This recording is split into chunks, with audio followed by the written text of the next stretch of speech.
Bienvenidas y bienvenidos a OOTTV. Soy Bob. Y yo soy Sue. Esta es la investigación fuera de la oficina, del pasado hacia el futuro. Hoy Sue y yo vamos a meternos de lleno en una pregunta que, la verdad, es clave para entender hacia dónde vamos. Así es, Bob. La pregunta es, ¿quién es realmente dueño del código base de la inteligencia artificial? Hablamos de los modelos como GPT, los grandes modelos de lenguaje, o OLLMs, como se les dice, Ujú. las matemáticas que usan y también quién es dueño de lo que producen, o sea, de los resultados que vemos. Exacto. Porque la IA ya no es cosa del futuro, Sue. Está en todos lados. GitHub Copilot para programar, los asistentes que usamos a diario. Totalmente. Hay estudios que dicen que más del 40% del código nuevo ya se escribe con ayuda de IA. Es una locura. Pero acá viene lo complicado, ¿no? Legalmente es como el lejano oeste, un territorio nuevo. Sí, un lejano oeste digital. Las leyes que tenemos, las de propiedad intelectual, se pensaron para la creatividad humana. Claro. Y ahora chocan con máquinas que generan contenido. Ahí está la tensión clave que vamos a explorar hoy, Bob. Por un lado, la innovación que va a 1000 por hora. Por otro, la necesidad de proteger la propiedad intelectual. Es difícil aplicar leyes viejas a tecnologías tan nuevas. Y vamos a ver todo, ¿eh? El copyright, las patentes, los secretos comerciales, qué hace la industria, las diferencias entre países. Ajá. Y por supuesto, las consideraciones éticas, que son fundamentales. Todo basado en las fuentes que estuvimos revisando para este análisis aquí en OOTV. Perfecto. Entonces, para empezar a entender quién es dueño de qué, primero hay que ver cómo se construye la IA, ¿cierto? Exacto, Bo. El corazón de todo esto, especialmente del machine learning, es que necesita una cantidad, pero una cantidad enorme de datos para entrenarse. Datos de todo tipo, ¿no? Texto, imágenes, videos, código. De todo. Piensen en la visión por computadora, lo que usan los autos autónomos para ver. O el reconocimiento facial. O el procesamiento del lenguaje natural, lo que permite a los traductores automáticos o a los chatbots entendernos y responder. Y no es solo tener los datos así nomás, ¿verdad, Sue? El proceso tiene su ciencia. Sí. Primero recolectarlos, después prepararlos, limpiarlos, a veces etiquetarlos uno por uno. Un trabajo inmenso. Luego, elegir la arquitectura del modelo y finalmente entrenarlo con esos datos de entrenamiento. Y hay técnicas como el transfer learning. Ah, sí. Eso es cuando usan modelos ya entrenados, ¿no? Exacto. Tomas un modelo gigante, preentrenado con una base de datos masiva como ImageNet que tiene, creo que eran 14 millones de imágenes. Wow. Y lo ajustas para una tarea más específica. Eso ayuda a que más gente pueda usar IA, pero ojo, igual necesitas datos para ese ajuste fino. Y acá es donde la cosa se pone, digamos, espinosa legalmente. ¿De dónde salen tantos datos, Sue? Bueno, Boba Castelnudo. Muchos se obtienen raspando la web, haciendo scraping. O sea, descargando masivamente de sitios como Google Images, YouTube, Wikipedia. Incluso se habló de Gmail en algunas fuentes. El gran problema es que mucho de ese contenido, la gran mayoría quizás, está protegido por derechos de autor. Claro. Y la ley de copyright, por ejemplo, en Estados Unidos, le da al autor el derecho exclusivo de hacer copias. Exacto. Entonces, si descargas y guardas esos datos para entrenar un modelo, estás haciendo copias, técnicamente. Y lo clave es que es una ofensa de responsabilidad estricta, ¿no? Eso mismo, no importa tu intención. Si el material estará protegido y lo copiaste sin permiso, podrías estar en problemas. Y ya estamos viendo las consecuencias. El caso del New York Times contra OpenAI es quizás el más visible. Sí, una demanda gigantesca. Los acusan de usar millones de artículos suyos protegidos por copyright para entrenar a ChatGPT. Imagínate la escala. Tremendo. Y no es el único caso. No, para nada. Hace poco salió un estudio del AI Disclosures Project. Sugiere que GPT-4, el modelo más nuevo de OpenAI, parece reconocer y hasta reproducir partes de libros técnicos de O'Reilly Media. Libros que están detrás de un muro de pago, además. Exacto. Lo que indica, sugiere fuertemente que usaron esos libros protegidos para entrenarlo. Frente a esto, Sue, la defensa que más se escucha de las empresas de IA, sobre todo en Estados Unidos, es el fair use, el uso justo. Argumentan que usar los datos para entrenar es un uso transformativo. O sea, que le dan un propósito totalmente nuevo y diferente al original. Lo comparan con los motores de búsqueda, que usan miniaturas de imágenes o pedacitos de texto, no para mostrar la obra, sino como una herramienta para encontrarla. Sí, hay casos como Perfect 10 o Authors Guild que en el pasado apoyaron usos parecidos. Pero, Pero no es tan fácil, ¿verdad? El Fair Use tiene fama de ser impredecible. totalmente, Bob. A veces lo describen como una masa gelatinosa, porque nunca sabes bien qué forma va a tomar. Además, casos más nuevos, como VHT o TBIs, muestran que las cortes están mirando mucho el posible daño al mercado del creador original. O sea, se preguntan si este uso le quita al dueño del copyright la chance de licenciar su obra específicamente para que la usen en entrenamientos de IA. Exactamente. Y las fotos, por ejemplo, suelen tener una protección bastante fuerte. Así que invocar el fair use es, digamos, una apuesta, no es una garantía. Interesante. Pero había otro argumento legal que me llamó la atención, basado en un caso viejísimo, Baker v. Selden. Ah, sí. La distinción entre la idea y la expresión. Eso. Dicen que una cosa es copiar la forma material de los datos para un uso funcional, entrenar al modelo para que aprenda patrones, ideas, hechos que no están protegidos por copyright. Ujú. Y otra cosa muy distinta es usar la obra expresiva en sí, o sea, el artículo, la foto como tal. Dicen que el data mining extrae lo no protegible. ¿Qué te parece? Tiene costos reales. ¿Como cuáles? Frena a los más chicos. Hubo una startup, Rose Intelligence, que hacía IA para abogados. Tuvieron que cerrar por los costos de defenderse de una demanda de copyright. Qué lástima. Sí, y esto asusta a los investigadores, crea una cancha muy desigual. Los gigantes tecnológicos tienen plata y abogados de sobra, mientras que las startups y la academia tienen que andar con muchísimo cuidado. Y no es solo con los datos de entrenamiento, ¿no? También está el código fuente. Claro, el código que genera la IA a veces puede incluir pedacitos de librerías open source. ¿Y si esas librerías tienen licencias como la GPL que te obligan a abrir tu propio código? Exacto. Te puedes meter en un lío de contaminación de licencias que te complica todo el proyecto. Por eso están surgiendo licencias nuevas pensadas para IA. Sí, como la licencia de atribución algorítmica. Y por eso ahora es súper importante hacer auditorías de licencias del código que genera la IA. Salgamos un poco de EU, SUE. ¿Cómo ven este tema en otros lugares? Hay enfoques muy distintos, Bob. Mira Japón, por ejemplo. Son muy pro innovación. Tienen una excepción legal amplia para el Text and Data Mining, TDM. O sea, ¿permiten usar material con copyright para minería de datos? Incluso con fines comerciales. Es un gran contraste. ¿Y Europa? Me imagino que más restrictivos. Sí, la Unión Europea, con su Directiva de Copyright de 2019, es más cuidadosa.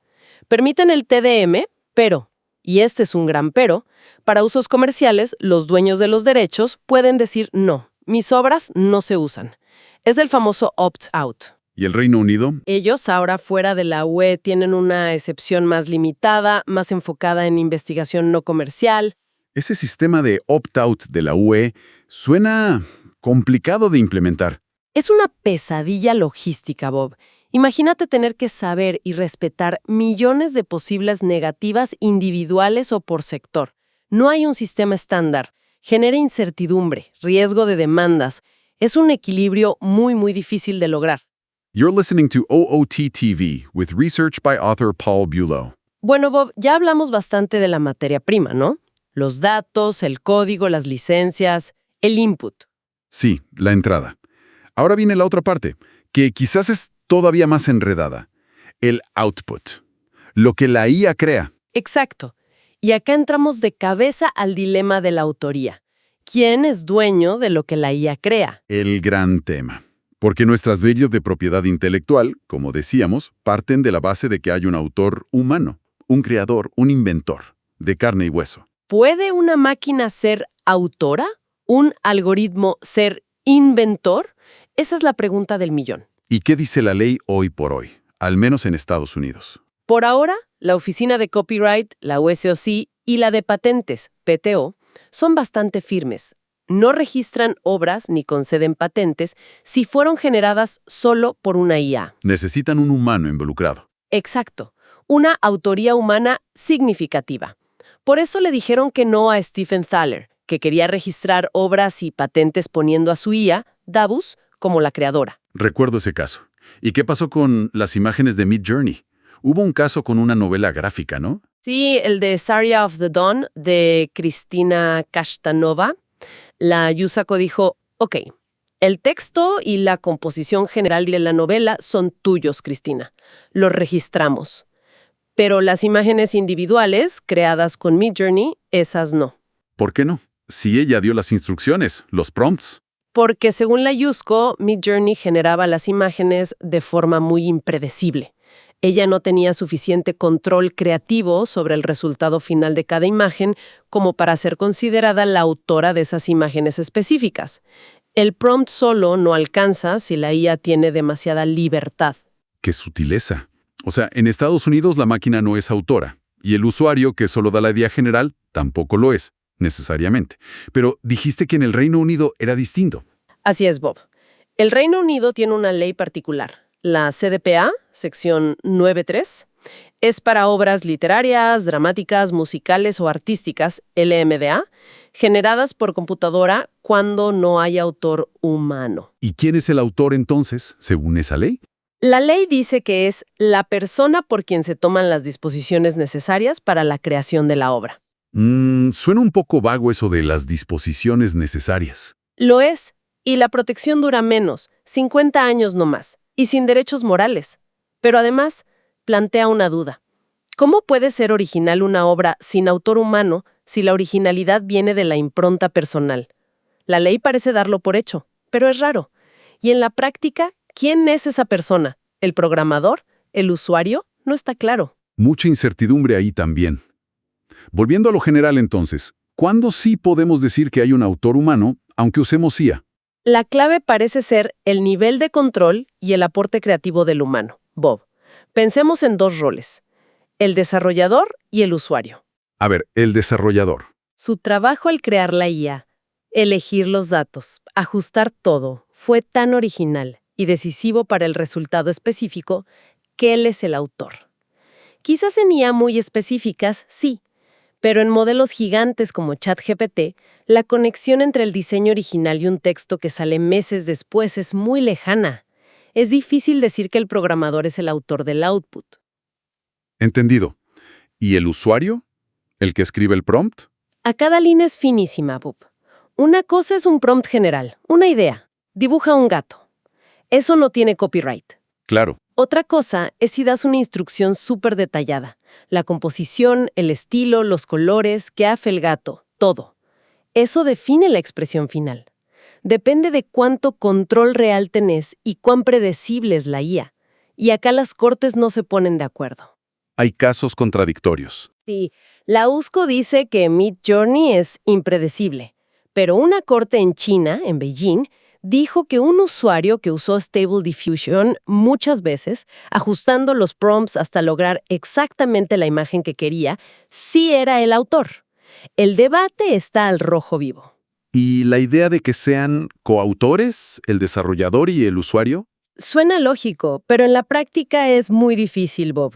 Requeriría una colaboración real, una intención común, y normalmente el que usa ChatGPT ni conoce al que lo programó. No funciona así. O sea que el copyright y las patentes para los resultados de la IA son esquivos, por decirlo menos. ¿Hay otras formas de protegerlos? Podrías pensar en secreto comercial, pero si el resultado se hace público, como una imagen o un texto de ChatGPT, ya no es secreto. Lógico. Lo que sí se usa mucho es el control por contrato, los términos y condiciones. Ah, las famosas letras chicas. Exacto. Las empresas ponen cláusulas que dicen qué podés y qué no podés hacer con los resultados. Algo muy común es prohibir usar los outputs para entrenar a una IA de la competencia. Como pasó con DeepSeek, ¿no? Que los acusaron de eso. Ese mismo caso.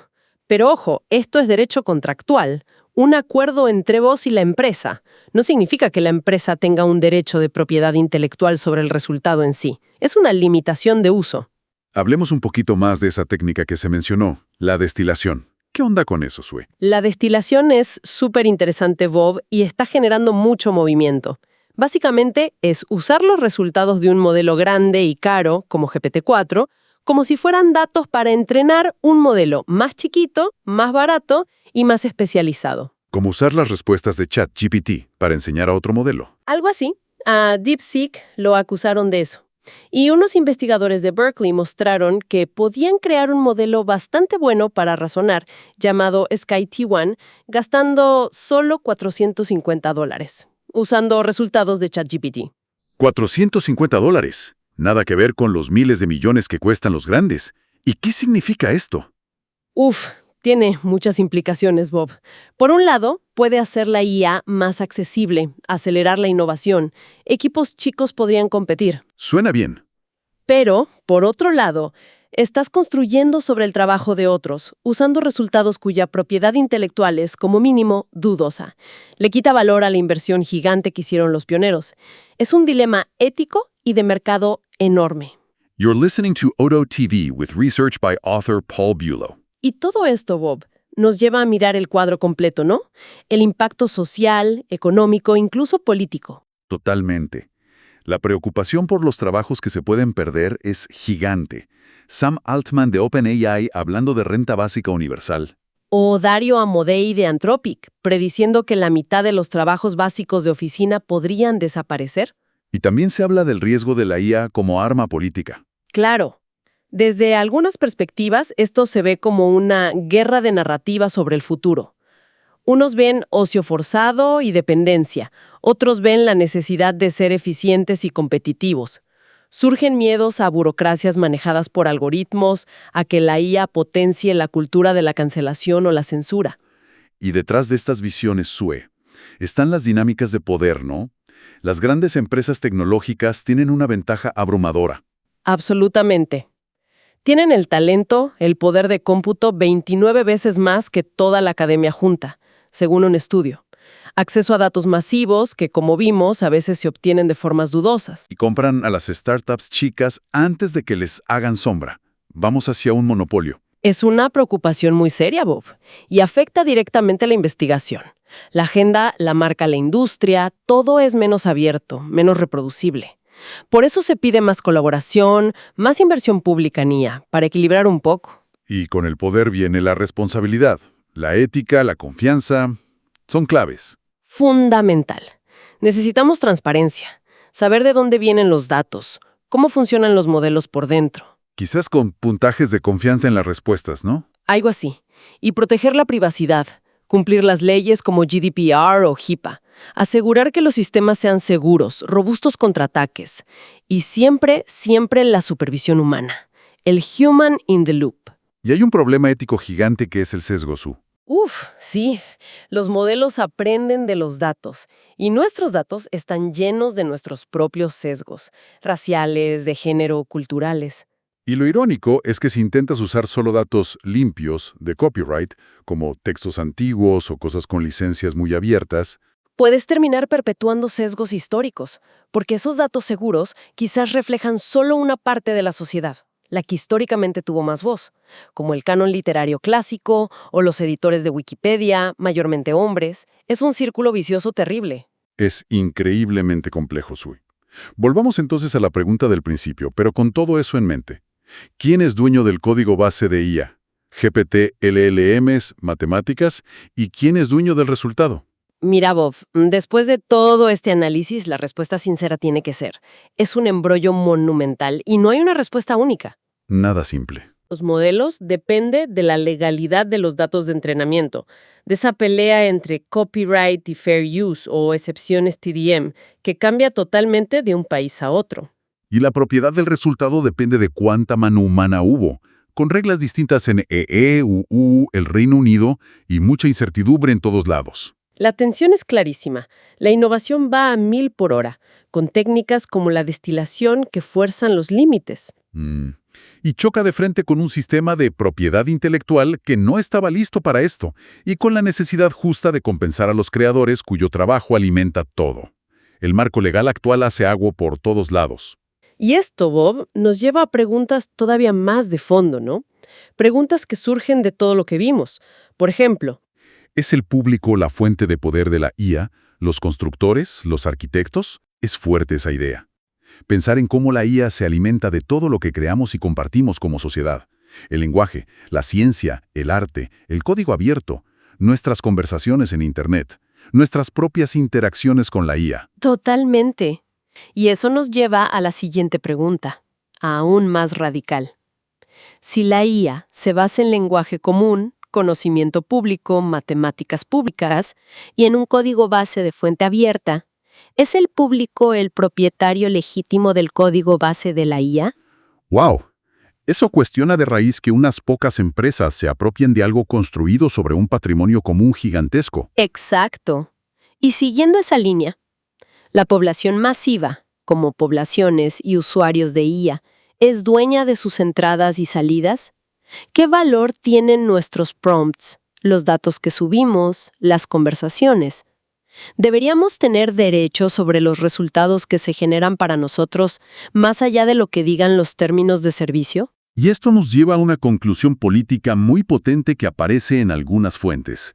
La dependencia inherente de la IA, de los contribuyentes públicos individuales, requiere una regulación gubernamental para definir la IA como un fideicomiso público, con una amplia propiedad pública del código base y cada individuo como propietario del resultado. Es plantear un cambio de paradigma total, Bob.